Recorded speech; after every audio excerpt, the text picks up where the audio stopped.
Hey there. I was sent down here from Washington, D.C. to see about these movie reviews. See what about them? To see how I'm gonna score them. Now, Killers of the Flower Moon, you got quite a bit of Oscar nominations. But the question is, are you worthy of winning any of them? I think it's time to dive on in and find out. You know, you got nice color skin. What color would you say that is? My color. Martin Scorsese has quite an impressive resume of classic films. From Taxi Driver to Raging Bull to Casino to maybe his magnum opus Goodfellas. And even more modern movies that will be remembered for years to come, such as The Departed and Shutter Island. Martin has more than proven himself a legend and master of his craft. Yet, his newer films haven't been serious Oscar contenders. In fact, since Hugo in 2011, not a single one of his films have won a single Academy Award. The Wolf of Wall Street, Silence, The Irishman, and maybe now even Killers of the Flower Moon if Lily Gladstone doesn't take home Best Actress. So his films get nominations but no wins? What's going on? Well, let's take a look at his newest venture to find out. The Osage are a tribe of Native Americans that don't have the best land, at least until oil is found on it, which explodes their people into wealth. As money typically does, it attracts a bunch of unsavory sorts, one of them being William King Hale, played here by Robert De Niro. He preys upon the tribe by pretending to be their friend while setting up their murders in order for his family and friends to inherit the money that the Indians have. At the beginning of the movie, we see William's nephew, Ernest Burkhart, played here by Leonardo DiCaprio, arrive from the war and immediately start to work for his uncle and his dark dealings. He falls in love with an Indian girl named Mollie, played by Lily Gladstone, and her family ends up being targeted by William in a bid to get the inheritance money over to Ernest and his children. The movie is basically what I just mentioned, taking place over the span of many years, and the results of an investigation that ends up occurring due to all the murders that take place during this time. The film is very passionate about sharing the injustices of what occurred, as well as honoring those that were killed during this time. Or at least, it begins that way. For a good part of the movie, anytime one of the Osage were killed, the movie would focus on that character and who they were about and how old they were when they died. I really like this honoring of the people and their culture and made it feel like the movie really cared about who they were and the tragedy that they had to go through. But at one point it just stops doing that, almost as if it got bored and wanted to just focus on telling Ernest's story. I have heard some people say that the purpose is that we become numb to the murders to the point that they just stop affecting us. But I knew that going into the movie and I never got that. It felt like the movie just got bored and just stopped paying attention. I don't know, I feel like even the culture of the Osage started to take a backseat at one point, only to focus on this awful family and what they were doing.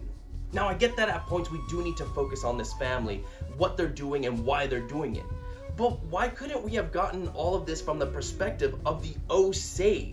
Like, the movie does it at points, which are the moments that really stand out to me. But even Lily Gladstone, who's like the heart of the movie, gets pushed aside for a large chunk of it. And that's a shame. That being said, the performances here are excellent, which is great seeing as this is a very long movie, and without those great performances, people would no doubt be getting tired and walking out. Leo gives one of his career bests, playing a sort of doofus who is generally pretty funny at points. It makes sense that they would want to cast him in this lead, as he does ooze charm even when he's a complete dickbag. That being said, I still think the film should have been more through the lens of Mollie. Speaking of, Lily Gladstone is fantastic here, and I completely understand why she got nominated for the Oscar. However, I just don't see this role being a leading one. She is out of commission for a large chunk of the movie, and even when she's there present, there are times that you're just not seeing things through her eyes. She almost feels like an accessory, if you will, to the story at large, which is a huge shame. This is none of her fault. She is perfect with what she's given. I wanted more. On a technical scale, the movie is simply amazing. From the cinematography to the sets, the costumes, the great score by the late Robbie Robertson, all of it is exactly what it needs to be and more. In fact, if it weren't for each of those individual categories at the Oscars, just having something that takes it up by one more notch, this would easily be able to sweep all the technical awards. I know that sounds bad to say that other films are just stronger, but it's more like those other films have that one strong element where Killers of the Flower Moon is fantastic across the board. Touching upon the length of the film real quick, I do think that the movie is a tad bit too long. Now personally, I don't care if a movie is long or short as long as it uses the time wisely. And it definitely does keep your attention, but by the end of it, I was ready to go. That to me is a sign that you just needed a tighter experience. Other reviewers have pretty much said as much, but I did want to give my 2 cents on the matter, so there it is. I can't say that Killers of the Flower Moon is a bad film, because it's not. It's very strong at points, but it's underwhelming at other points as well. I don't think this is going to go down as one of Martin Scorsese's best or be compared to his stronger works. What's here is good. Heck, it's amazing at times. There's a glimmer of something more, but it doesn't quite get there for me. I'm glad I saw it, and still recommend it for just the importance of the story and the history of these people. But I definitely don't see myself returning to it time and again like his other works, or even other movies nominated this year. Needing it to cut it down just a tad bit more, I give Killers of the Flower Moon a 4 out of 5, with a recommendation to rent it. If you're patient and got the time to spend, you may find a love for it that the film critics seem to have found themselves. Anyone else, just proceed with caution. Expecting a miracle to make all this go away. You know they don't happen anymore.